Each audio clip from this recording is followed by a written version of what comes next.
Hello, my cosmic baddies. And if you're not a cosmic baddie, hello, you starlight. I know you're either one or the other. But hey, welcome back to Chakras and Cuss Words podcast. My name is Katherine, and we are going to dive into some of the exciting astrology that is occurring. And it's occurring like this week. It's occurring like right now. And this is like a big movement. It's like a major shift. Okay, so we have Neptune, the planet of like dreams and illusions, entering Aries. And it is occurring on March 30th of 2025 for the first time in so many fucking years. So Neptune is a generational planet. The last time a Neptune was with Aries was back in the 1800s. And it's marking this major shift of collective energy. And I know I'm not like an astrologer. I'm not going to like whip out a chart and talk about like all these things.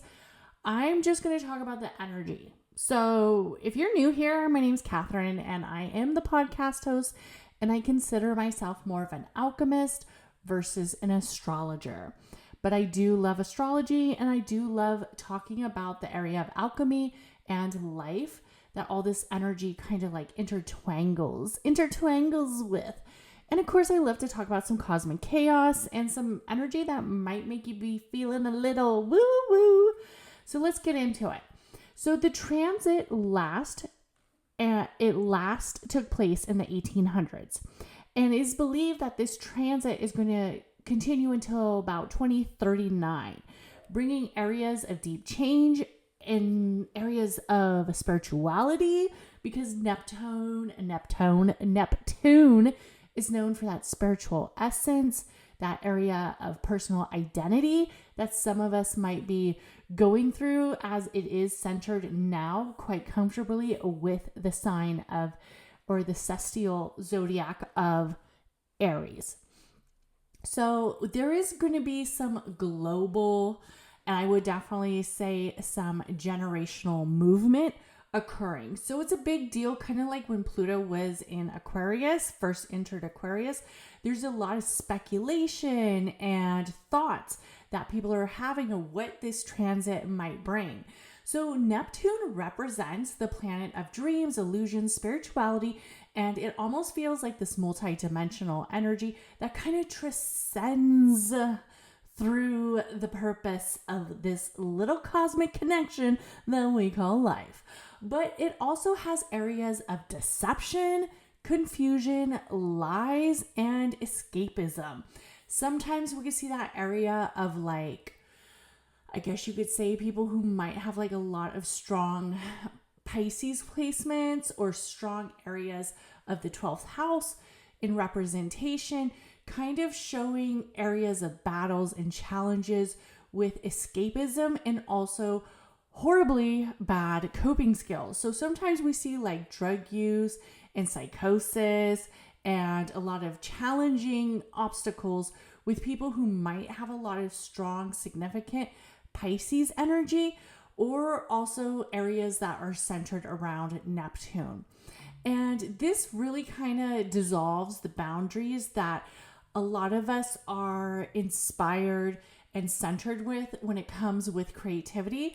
And it kind of has like this mixed feeling of how do we create these fantasies, these dreams, these areas of being very multidimensional, but still have this reality without getting too cloudy, without getting too kooky, and without getting too woo-woo. So we do have to remember that as Neptune shifts over to Aries, Aries is seen as the cardinal sign of the cardinal signs, and is seen as like that energy of assertiveness, warrior. It's like a pioneer. It's like the forefather. It is like the one who is like, you guys want to learn about zodiacs? Well, you can't learn about zodiacs unless I fucking show up. So it's really like that area of beginnings. Like traditionally, Aries is the beginning of the calendar, the zodiac calendar. So basically, you can't have a new year unless you have that energy of the Aries. So it sparks new beginnings, and it is ruled by Mars. Now, Mars alone is a planet that is very centered off of action, movement, aggression, leadership, independence, and is seen as a fighter. So you got two types of energies here most of the time. We have the fight and the flight. Mars is all about the fight. Like, let's tussle, bitch. Let's go. Like, let's, I'm going to push the eyebrows back, take off the big hoop earrings, throw my hair in a ponytail, and we are going head to head. And that's because Aries is the ram. And also this energy feels to take action. It takes risk. It's brave. It's courageous. It's a little bit fearless and a little bit spontaneous. So Neptune in Aries seems very intense. It seems like a transit that is going to be bold, fiery, and energetic. It also makes you think that there's going to be like this dreamy and mystical influence around it. And there is speculation that we might see a new type of era, a new type of movement around spirituality and individualism. And what's interesting when we think about this concept of universal, I guess you could say, consciousness or the conscious, the universal awareness, Neptune in Pisces was kind of like the start of the spiritual awakening. We had that area of movement where it felt very focused, it felt very universal, it felt very collectivy, it felt very like the spiritual of the spiritualities were kind of like waking up. The mystic, the maven, the area of talking about healing, trauma, moving through the area of something that feels a little bit less, I guess you could say, mundane and feels more on a higher level, on an area that feels a little bit more centered with the heavens, right? And in Aries, spirituality could be a little bit more self-driven, and it could also be seen as a time where people are taking this time to really heal themselves and also to heal the energy of personal empowerment and using that area of action in more of a spiritual awareness that is focused around the area of self versus the area of consciousness. So it's going to be very interesting to see how the collective responds to this new alignment, this new transit of spiritual journeys and spiritual mysticism and that area of dreams and illusions and movement coming right into the area of the celestial sign of Aries, where we're going to see that area really kind of like wake up that warrior spirit that some of us have and wake up that energy that emerges into action. And people are going to be taking like a strong stance on their spiritual beliefs. And I really feel like there's almost going to be like, I feel like there's already kind of like, and I know so many people talk about this, like there's a spiritual war, there's like a spiritual energy of like beliefs and movement and areas of morality and areas of mortality and areas of good, evil, heavens, gods, demons, all of that. So many people have their own perspective of what spiritualism is and what that area of activation is. So it's going to be very interesting to see what happens with this energy alignment. I do think that there is going to be a area of rise of visionary leaders and even some false prophecies and maybe even some false people who are centered on just themselves, and it might feel a little like cult-like, and I think we saw that a lot with that Neptune in Pisces energy, but this time it's going to feel like people are going to be like a little like cult-like more aggressively in some ways, because Aries does bring that energy of courage and heroism. So I do think that a lot of people are going to be trying to create like a spiritual revolution, or maybe even a revolution of breaking out of certain systemic like movements, a certain confined religions. So we might see a lot of bold visionaries, and some might be very beneficial to the collective, and some might actually be very unbeneficial to the collective and the spiritual process. So we are going to see a lot of people stepping into the spotlight, kind of like stepping onto this stage where they are going to kind of own their spiritual emphasis. They're going to own their area of their dreamlike state. Also, we have to remember that the last kind of time that Neptune was in Aries, we did see a lot of movement around social areas of society. So Neptune in Aries often correlates with strong ideologies and people really having conflicts. So we have to remember that we have this area where everything is centered around the individual, the area of the Aries, and it feels very spontaneous, it feels very explosive, it feels very assertive, and it feels very aggressive. So the last time this happened when we had Neptune in Aries was right around 1861 to 1875. And that is when we saw the American Civil War and other global uprisings, and a lot of global and social political movements really kind of took center stage. So it's going to be interesting to see how this focus kind of continues to transition with everything that is currently happening, especially with Pluto in Aquarius, that area of AI, that area of robots like taking over the world, the iRobot, the electric cars, like just kind of seeing how this energy is going to have a shift in the center of consciousness, awareness, spirituality, and even religion. So it's going to be interesting. I definitely think this is an interesting time. Like sometimes I feel like, what world are we living in? Is this a world? Is this a dream? What is this? And I definitely think that people are going to have more passion behind their areas of spirituality, of their areas of political thoughts, political opinions, of their areas of individual freedoms, identity, and be a little bit more rebellious. We're already seeing how society is a little bit more rebellious now that Pluto has entered Aquarius, how the shift has changed with the way we spend money, the way that a lot of stores are closing. It was kind of like something that I talked about before with Pluto in Aquarius. So I often kind of think that this Neptune in Aries kind of feels like very, to me, we have the Pluto in Aquarius, which kind of feels like very futuristic. And then that area of Neptune in Aries, making that futuristic, that dreamlike sense of self coming into reality. I also think that, and a lot of people are saying that with this alignment, that we're going to see the pop culture trends kind of shake up a bit. Art is going to kind of shake up a bit. Fashion is going to shake up a bit. Art may take more of an aggressive approach. It might be a little bit more futuristic, might be a little bit more like warrior-like.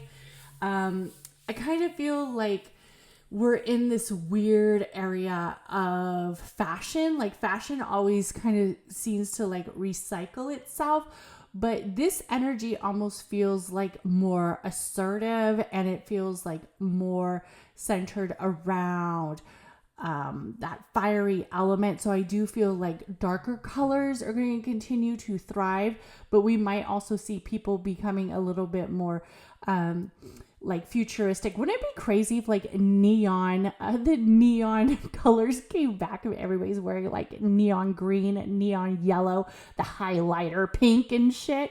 So pop culture is definitely going to have a little bit of a shift, and pop culture is very self-resilient. And I think that some people are going to continue to have like this persona where they pay like a homage to the rebellious figures, to the warriors, to the people who seem as like that lone wolf type persona, like the Luigi Mangioni's, like the archetype of that fighter, that's somebody who is fighting for a personal a personal victory, maybe a personal victory that helps the collective, maybe a personal victory that helps that area of identity. So I think we are going to kind of see this area shift.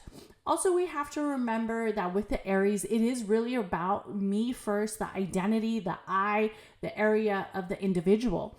But Neptune can create that area of disillusions and also confusion where it all feels like this fog. It all feels very hazy.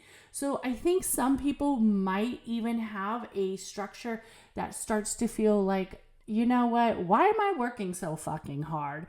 Why am I giving up 8 hours of my day to be here? Like, I could learn to save my money. I could learn to not work myself to death. I could learn that the hustle culture is having that area of burnout. And a lot of people have been going through it. And I think some people are going to be a little bit more selfish now that Neptune is in Aries, and that area of dreams are going to feel a little bit more independent, where they could see that some of their dreams are not killing themselves in a profession that maybe they have began to hate, right? So the burnout from the hustle culture and mentality might continue. It's very unfortunate because we have had such a social shift lately that a lot of people have lost their jobs for many reasons. There's tons of layoffs. Government officials are cutting back on federal employment. There's tons of things going on. So I wonder how people are going to use this area of Neptune, of the area of awareness, self-awareness, the area of independence, and shift it. Is it going to get shift into an area where people are going to be more centered around self and see that the person you need to look out for is self? Like I always say, don't fall in love with a job because the job doesn't necessarily love you back. We have to remember at the end of the day, unfortunately, with most of these corporations, we are just a number. At the end of the day, they're either going to replace us or they're not, but they will move on. The people who don't move on are our family, our collective, our community, the people who know us and love us. Yes, many of our coworkers will be upset if we left that career, but the industry as a whole, the corporation as a whole, we are a number to them.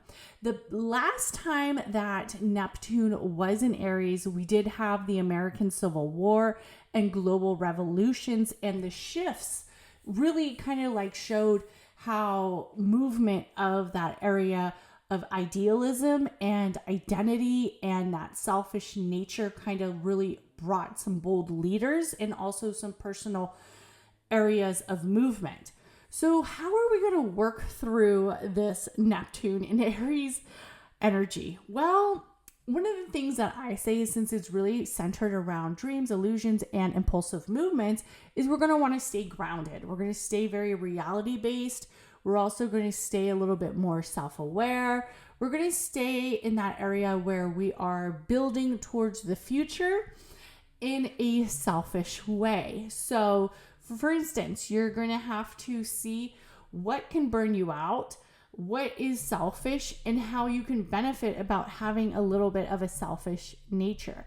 You're also going to want to be a little bit more courageous. We have to remember that the Aries is fearless. So if that means starting something that you've been wanting to start, but you never started it, this would definitely be a time to do those big dreams and take that initiative to really get it out there.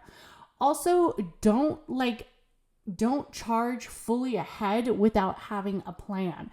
So Neptune in Aries kind of gives you that area of dishevelment, but it also gives you that area of awareness. So you want to be aware by creating a plan, creating some structure, and also creating that area of clarity and balance. Also, it is good to be independent. And while you are independent, you can definitely dive into having that collective process, but you still want to also really hold your independence true to yourself. And I think that's what the Neptune kind of represents. going into Aries is allowing those dreams that you have in that area of success, in that area of fantasy, to be formulated in the self of you, not the self of others. So look at the areas of dreaming big with self and not necessarily dreaming big with others during this transit. You're making a plan for the area of your selfishness. And it's okay to be a little selfish. You know, the ego and the higher self doesn't necessarily mean that we're only working with the ego. We're understanding what the higher self wants. So have that energy where you are able to put up the fight and you are able to express what it is that you are really looking for, what it is that you are really planning for, what you are really centered on. We have to remember that there might be some spiritual activism or some areas of awareness, of consciousness that feels very empowered, and we're going to allow that empowerment to take place. I feel like a lot of people aren't going to be hiding their spiritual gifts, and they aren't going to be hiding their spiritual emphasis like they used to. Maybe with the Neptune in Pisces, it felt very like convoluted in the area of like right, wrong, heaven, hell, blah, blah, blah. That people are now going to see that they can express themselves and also see what is right for them, and they can hold that true to themselves without having to hide, right? Without having to hide their spiritual beliefs. So this is a huge astrological shift, and it really brings that area of letting go of that beautiful, dreamy, like Piscean energy into something a little bit more fiery and action-based of the Aries, which I totally love. So definitely expect that area of transformation to come within you in your area of redefining and transforming your personal identity, especially when it comes to the area of dreams. So this is going to basically take place over the next 13, roughly 14 years, meaning that it's not going to happen again for 165 years. So this is a generational planet. Neptune is a generational planet, meaning it only happens during certain times, right? So we're not going to see this again in our lifespan on this life. So while it's going to take 165 years to travel through all 12 zodiac signs, it is going to bring this area of emphasis where we're going to live with this magic. We're going to live with this area of identity, of the area that Neptune brings, that spiritualism, that area of movement that the Aries allows us to have, that spontaneous time, that aggressive time, that assertive time. And it is a time that we can embrace. We have to remember that Neptune in Pisces felt very dreamy-like. It felt very like moving in a slower rhythm. It felt very mystical and spiritual. It felt like we were dancing on fairy dust. And there was definitely that area that we saw a lot of movement as it occurred from 2011 to 2025. We had the digital, I guess you could say it was kind of like the break of social media. And I think something else is going to happen with Neptune and Aries. Maybe it's not going to be like social media, but it's definitely going to be something digital. It's going to be definitely something a little fantasy-like, but it's also going to be centered around the shift of the emotional energy. So everybody have an amazing day. Thanks for listening. Bye.